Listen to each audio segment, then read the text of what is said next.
గమనించాల్సింది ఏంటంటే ఇప్పుడు డీజీపీని మార్చారండి, చాలా కాలం డిమాండ్ చేసిన తర్వాత. అయితే ఆ డీజీపీని మార్చారనే ఎఫర్ట్ ఆంధ్రప్రదేశ్లో లేదు. అంటే కానిస్టేబుల్ స్థాయి నుంచి డీజీపీ స్థాయి వరకు కమాండ్ అండ్ కంట్రోల్ ఎక్కడ లేదు పోలీసులో. అది ఎక్కడో ఉంది, అది కమాండ్ కంట్రోల్ ఎక్కడుందో ఎవరికి తెలియదు. వాళ్ళ డిమాండ్ ప్రకారం డీజీపీని మార్చారన్నారు కానీ ఇది ఎఫెక్టివ్ డీజీపీ ఉన్నాడా లేదా అని చూడలేదు. ఆయన పాపం ఆయన అది గుప్తా గారు మనం అనక్కర్లేదు, ఎందుకంటే ఆయన కూర్చోబెట్టిన తర్వాత ఆయన ఏం చేయాలో ఆయనకి తెలియదు. ఇవాళ నిన్న సాయంత్రం 5 గంటలలోగా పిన్నెల రామకృష్ణారెడ్డిని అరెస్ట్ చేయండి అంటే నిన్న పంపించిన రిప్లై ఏం చేశాడు, ఆయన 4 టీములు పంపించామన్నాడు.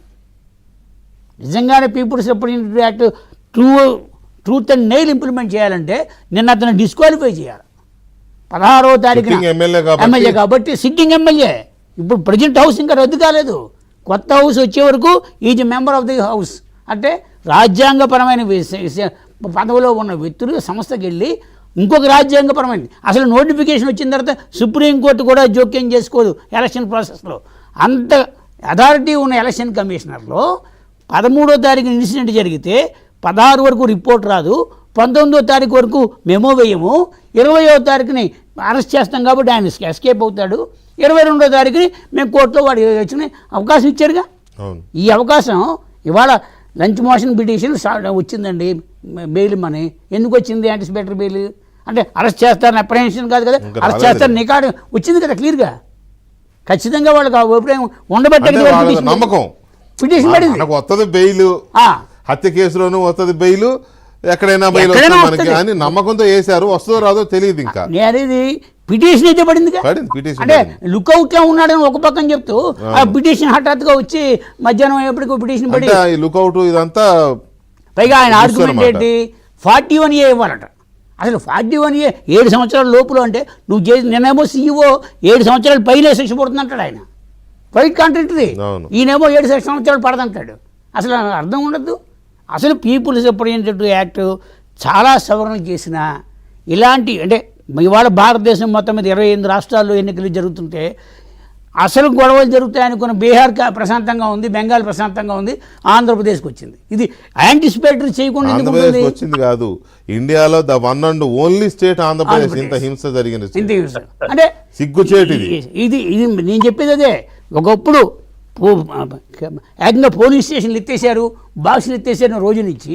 ఈవీఎంలు మొరాయించిన ఉంటే అది ఈవీఎం మార్చేటప్పుడు నెంబర్ 1 బూత్లో ఒకటి మార్చినప్పుడు ఇంకొక 256 నెంబర్ వచ్చినట్టుగా ప్రిసైడింగ్ ఆఫీసర్ సంతకం పెట్టాలి, మైక్రో అబ్జర్వర్ సంతకం పెట్టాలి, ఎలక్షన్ జిల్లా ఎన్నికల అధికారికి ఇన్ఫామ్ చేయాలి, లేదా డైరెక్ట్గా ఎలక్షన్ కమిషన్కి ఇన్ఫామ్ చేయాలి మాకు ఈ సమస్య వచ్చిందని.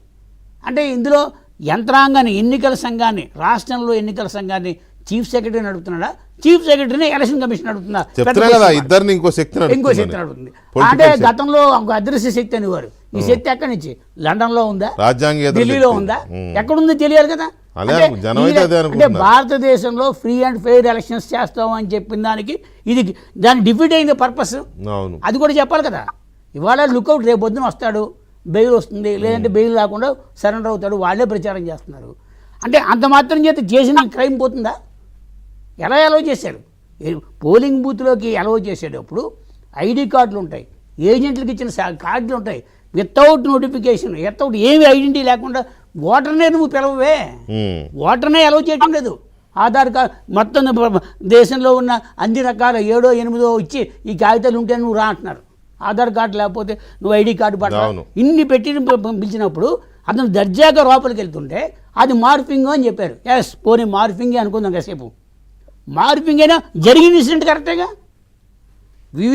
ఆ మిషన్ ధ్వంసం చేయడం కరెక్టేగా. ఆ మనిషి పోనీ బొమ్మ తీసి ఇంకో బొమ్మ తలకాయ పెట్టారు అనుకుందాం. ఎక్కడి నుంచి వచ్చింది ఆ జరిగిన సంఘటన? ఎలా జరిగింది? దాన్ని రిపోర్ట్ చేయడానికి ఇన్ని రోజులు ఎందుకు పట్టింది? ఇవన్నీ దర్యాప్తు చేయడానికి ఎన్నికల సంఘం రేపు పొద్దున రిజల్ట్ అనేది వస్తుంది, ఎన్నికల సంఘం పని అయిపోతుంది. అంత డ్రామా సాగుతోంది. అయితే ఇక్కడ ఒకటి గఫూర్ గారు పెద్ద పెద్ద ఉపన్యాసాలు మామూలుగా కాదు, సుభాషితాలు చెప్పే రాజకీయం అంటే ఎట్లుండాలి, నాయకుడు అంటే ఎట్లుండాలి, నాయకత్వం అంటే ఎట్లా ఉండాలి, ఇలాంటి చెప్పే జగన్మోహన్ రెడ్డి గారు ఈ ఘటన మీద ఎందుకు స్పందించలేదు అనేది ఒకటి. చీటికి మాటికి రోజు 2 సార్లు 3 సార్లు ప్రెస్ మీట్లు పెట్టి సుభాషితాలు చెప్పే సజ్జల రామకృష్ణారెడ్డి గారు దీని మీద ఇంతవరకు పెదవి విప్పలేదు. ఇంత